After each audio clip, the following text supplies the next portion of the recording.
Hello, जय हिंद दोस्तों। स्वागत है आपका फिर से हमारे इस यूट्यूब चैनल में जिसका नाम है सीजी नॉलेज विद डीके में। ओके, तो देखो आज जिस टॉपिक को लेकर चलेंगे वो रहेगा आपका छत्तीसगढ़ के मध्यकालीन इतिहास में। हम आज जो वीडियो लेकर आए हैं वो है कौन सा, वो है कवर्धा के फणी नाग वंश। कौन सा? कवर्धा के फणी नाग क्या है आपका वंश। तो क्या है छत्तीसगढ़ में इसका जो इतिहास है वो अपन देखते हैं। समझ रहे बात को, इसको देखेंगे पूरा डिटेल, पूरा कंप्लीट डिटेल इसमें देखेंगे। ठीक है जी, तो चलिए शुरू करते हैं। कौन सा आपका छत्तीसगढ़ में जो कवर्धा जो एरिया है वहां में उस एरिया में उस क्षेत्र में जो शासन थे या शासन क्षेत्र था किनका, फणी नाग वंश का, उनका अपन क्या करेंगे आज के जो वीडियो उसमें कंप्लीट करेंगे। ठीक है भैया इतना? ओके, तो देखते हैं।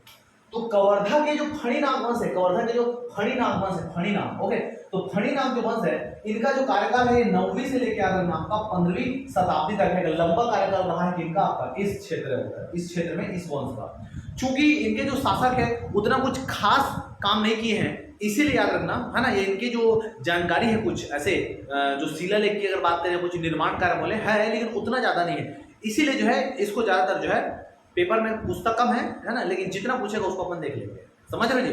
तो चूंकि शासक बहुत है, कार्यकाल भी थोड़ा लंबा है, ठीक है, लेकिन कुछ खास ऐसा प्रतापी ऐसा कोई काम नहीं किया है जो पूरे छत्तीसगढ़ में हो। एक पर्टिकुलर अपने क्षेत्र विशेष में काम किया है, इसलिए जो है उतना ज्यादा इसके बारे में बुक जो है आप नहीं बताते। ठीक है जी, तो अपन देखते हैं क्या क्या है आज के।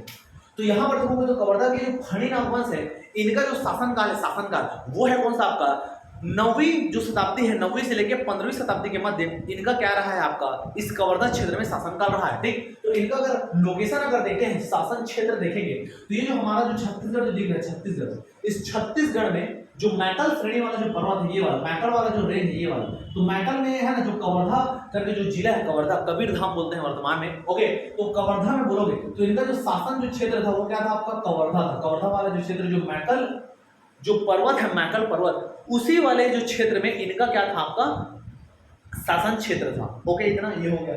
और इस वंश की जो राजधानी था प्यारे बच्चों, इस वंश का राजधानी क्या था, इस वंश की राजधानी था क्या आपका कवर्धा। कवर्धा से लोग इन्होंने क्या किया है आपका शासन किया है। ओके, तो कवर्धा की क्या था आपका राजधानी है। ठीक, अब इनके जो है जानकारी के अगर स्त्रोत की अगर बात करूं, जानकारी किस किस शिलालेख या अभिलेख से इनका जानकारी मिलता है ना।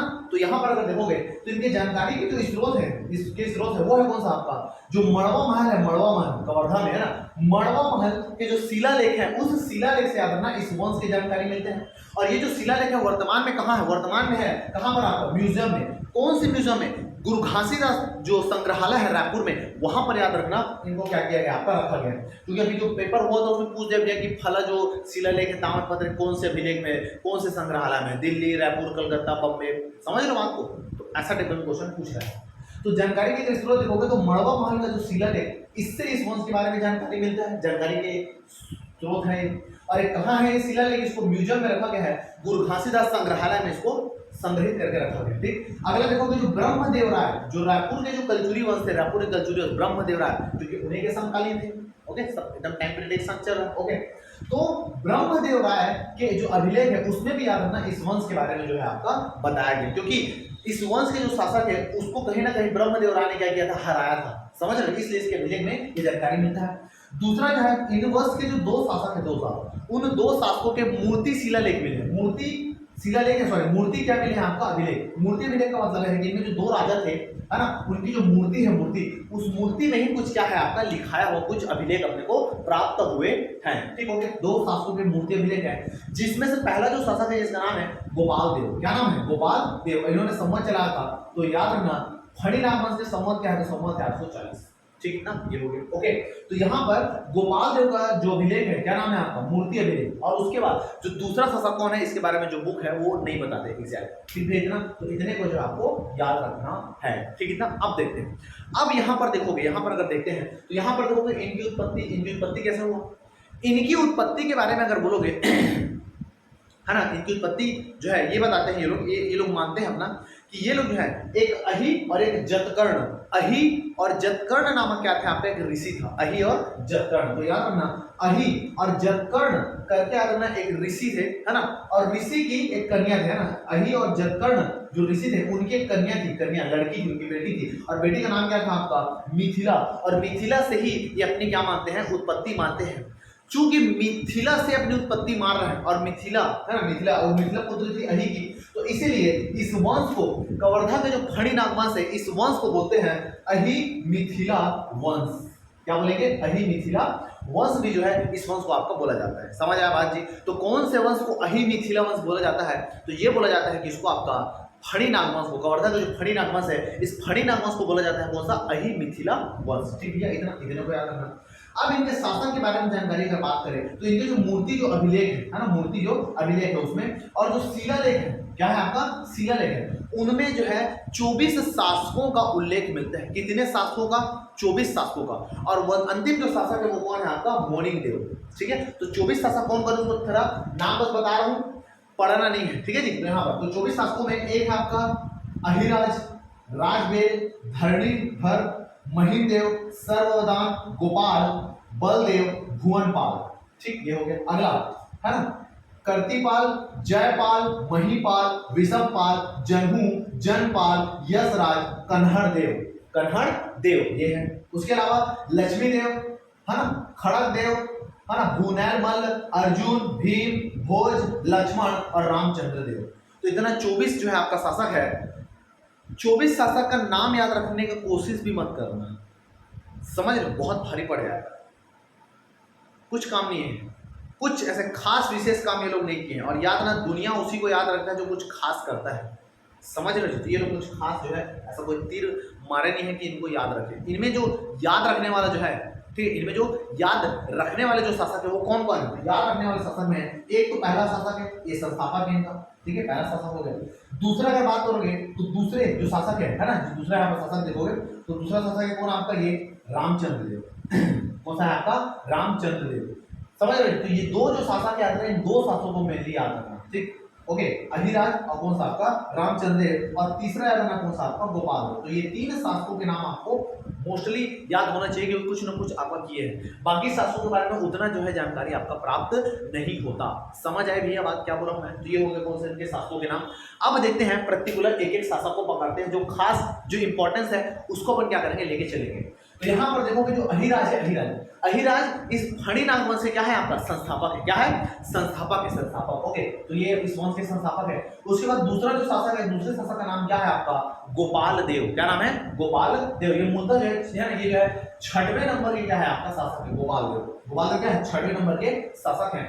और इनके बारे में अगर देखते हैं तो जो कलचुरी वंश के जो शासक थे, नाम क्या था? कलचुरी वंश के शासक थे पृथ्वीदेव प्रथम।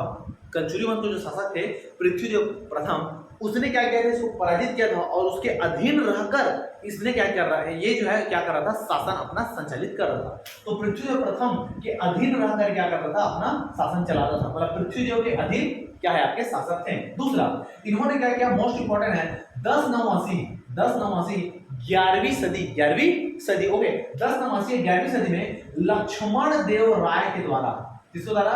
लक्ष्मण देव राय के द्वारा छपरी के निकट एक गांव है जिसका नाम है चौरा ग्राम। क्या नाम है? चौरा ग्राम। वहां पर भोरम देव मंदिर का निर्माण किया गया था। भोरम देव मंदिर का निर्माण किसके शासनकाल में हुआ था? तो किसके शासनकाल में हुआ था? गोपाल देव के शासनकाल में। उस मंदिर का निर्माण किसने किया था? तो किसने किया था? लक्ष्मण देव राय के द्वारा इसका निर्माण आपका किया गया था। शासनकाल उसका किया किसने? लक्ष्मण देव राय। समझ रहे हो? क्योंकि पूछा है, पेपर पूछा था भोरम देव मंदिर का निर्माण किसने किया? ये भी था, ये भी था। हमारे लक्ष्मण देव राव को आंसर लिया है। समझ रहे हो? शासनकाल पूछे तो गोपाल देव, बनाया कौन है? तो लक्ष्मण देव राय। ओके, इतना इतने को याद रखना।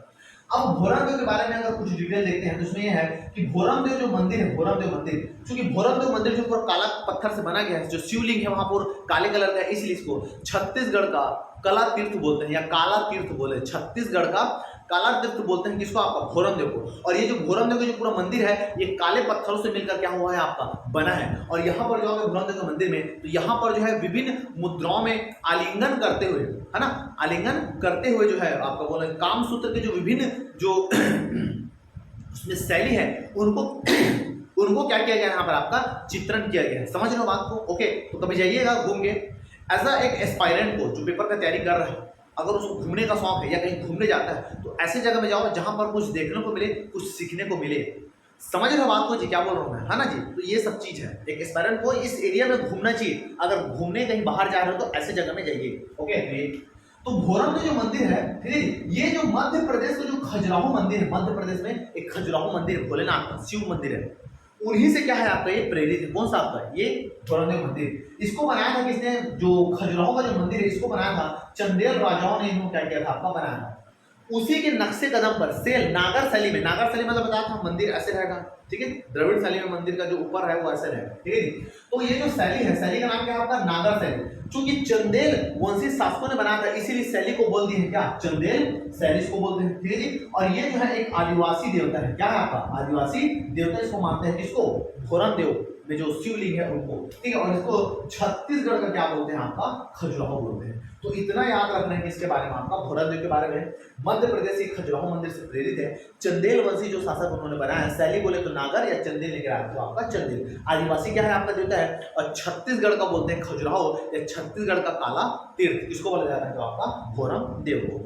आई बात समझ भैया, तो इतने को याद रखना। अगला देखते हैं कौन सा आपका रामचंद्र देव, क्या नाम है आपका रामचंद्र, क्या है आपका देव। तो रामचंद्र देव की अगर बात करें तो रामचंद्र देव को अगर देखते हैं तो ये आ गया आपका रायपुर, जो कलचुरी वंश थे उनके यहाँ से कुछ लफड़ा था, ठीक है, ध्यान से सुनना।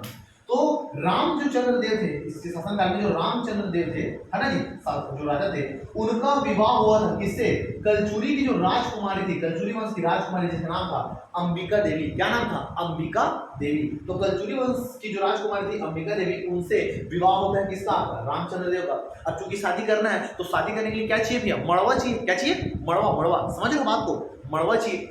और मड़वा चाहिए तो इन्होंने क्या किया, एक मड़वा महल का निर्माण कराया, है ना, 1349 में, 1349 में, है ना जी, 1349 ईस्वी में इन्होंने क्या किया, मड़वा महल का निर्माण कराया। कहाँ, वही कवर, ओके, मड़वा महल का निर्माण कराया। और मड़वा महल का निर्माण करा के, है ना, जो मड़वा महल है, मड़वा महल का निर्माण कराया। और उस मड़वा महल में इन्होंने क्या किया, दोनों ने शादी किया, किसने, अंबिका जो देवी है और किसने आपका रामचंद्र देव ने।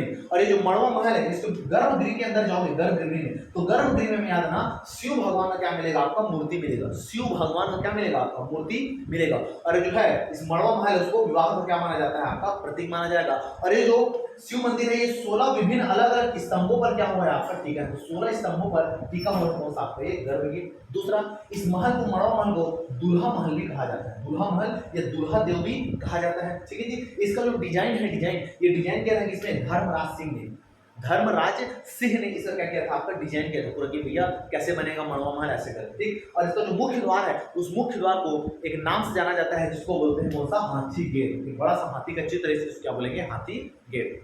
समझ आया बात, ओके। तो ये हो गया कौन सा आपका मड़वा महल के बारे में। तो दो खास चीज याद रखना, एक कौन सा आपका भोरमदेव मंदिर, दूसरा कौन सा आपका मड़वा महल। और इन्हीं राजा ने याद रखना छेरकी महल का भी निर्माण कराया। कौन सा महल का, छेरकी महल का क्या क्या था आपका निर्माण किया था। वही जो भोरा मंदिर के आसपास थोड़ी दूर जगह में छेरी का कुछ आवाज आता है ना, तो उस महल को, उस जगह को बोलते हैं कौन सा, छेरकी महल या छेरकी प्लेस, ओके, ठीक भैया। तो इतने को याद रखना किसके बारे में, आपका रामचंद्र देव के बारे में। अगला देखते हैं किसके बारे में, आपका मोनिंग देव, क्या नाम है, मोनिंग देव। शासनकाल है 402 से 414 ईस्वी तक। मोनिंग देव इस वंश के याद रखना क्या है, आपका अंतिम शासक है ना, इस वंश के अंतिम क्या है आपका शासक है। और इसको रायपुर के जो कलचुरी वंश के जो शासक थे ब्रह्मदेव राय, इस ब्रह्मदेव राय ने इसको क्या किया था, आपका पराजित किया था। कलचुरी जो शासक थे ब्रह्मदेव राय, उन्होंने पराजित किया था इसको आपका, इसको मोनिंग देव को। और मोनिंग को हरा दिया, और मॉर्निंग गया और इवनिंग भी क्या हो गया, खत्म हो गया। समझ आया बात ये, इतने को जो है आपको याद रखना है, ठीक। इतना। दूसरा चीज अदर पैटर्न देखोगे तो याद रखना है, जो फणिनाग वंश है, कवर्धा के फणिनाग जो वंश है, ये कलचुरी के अधीन में रहकर इन्होंने क्या किया, अपना शासन को संचालित किया है ना। तो कलचुरी के अधीन रहकर क्या क्या है, अपना शासन किया। देखो होता क्या है, चूंकि अभी का जो पैटर्न है ना वो बदल चुका है, तो पेपर में क्वेश्चन ये पूछ देगा कि कवर्धा के फणिनाग वंश के बारे में इनमें से कौन सा कथन सत्य है ना। इनके संस्थापक ये थे, इनको इस वंश से भी जाना जाता है, इनके द्वारा ये किया गया था, और ये भी दे दिया कि ये कलचुरी के अधीन रहकर क्या करते थे, आपका शासन किए हैं। समझ रहे हो बात मुझे। तो ये जो कूट वाला जो क्वेश्चन है उसमें कहीं ना कहीं आपका ये इतना जो है आपका कंप्लीट हो जाएगा। समझ आया है ना जी। तो ये जितना भी जो बताया हुए रामायण कथा जो है, ये अच्छे से जो हमने फ्रिज में भैया दिमाग जमा के रख लिया, ठीक है इतना, ओके। तो उम्मीद करता हूँ कि आज का जो वीडियो है ये आपको समझ में आया होगा, ठीक है। लाइट क्या है, बंद हो गया, इसलिए थोड़ा सा हल्का डार्क दिख रहा होगा, ठीक है जी। तो इतना को जो है भैया याद रखना। मिलते हैं इसके बाद अगले क्लास में, ठीक है जी। वीडियो अगर आपको अच्छा लगा तो पता है आपको क्या करना है, समझ आ रही है, कहाँ कहाँ इसको भेजना है, समझ रहे हो इतना। तो ये हो गया कौन सा आपका आज का क्लास, इसी के साथ आज का जो वीडियो समाप्त होता है, अगले जो देखेंगे इसके बाद जो है मध्यकालीन इतिहास में हम आगे जो है धीरे धीरे आगे इसको कंटिन्यू करेंगे। ठीक है जी, तो मिलते हैं नेक्स्ट वीडियो में, तब तक के लिए जय भारत, जय छत्तीसगढ़, नमस्कार।